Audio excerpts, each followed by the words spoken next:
Oui, absolument. Il était interrogé sur le fait que Éric Zemmour, depuis plusieurs semaines et mois, se revendique de l'ancien parti politique RPR.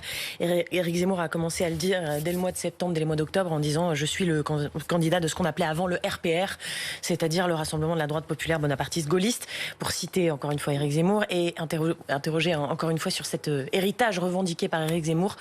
Voilà ce qu'a dit Jean-Christophe Lagarde ce matin. Il ose se prétendre du RPR, mais si Pasqua était là, tu te prendrais une balle dans la tête, monsieur Zemmour. Voilà donc cette déclaration de Jean-Christophe Lagarde.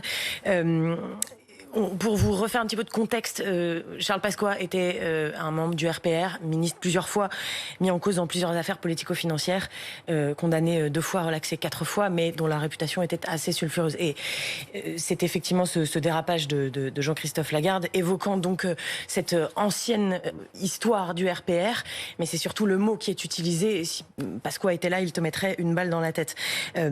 Jean-Christophe Lagarde a présenté ses excuses après cette sortie sur le plateau de nos confrères de France Info, en disant qu'il regrettait les mots qu'il avait utilisés, que sans doute ces mots n'avaient pas été voilà, il disait: je regrette mon expression totalement inappropriée à propos de Pasqua et Zemmour ce matin. Je voulais dire qu'à l'époque, une telle imposture de sa part aurait eu une réplique des plus cinglantes. La violence doit toujours être bannie du débat politique, mais à culpa. Donc les excuses de Jean-Christophe Lagarde, mais le mal est fait. Il y a déjà des réactions politiques à cette sortie de Jean-Christophe Lagarde. Au-delà de ça, c'est aussi la preuve d'une forme d'hystérisation du débat autour de la candidature d'Éric Zemmour.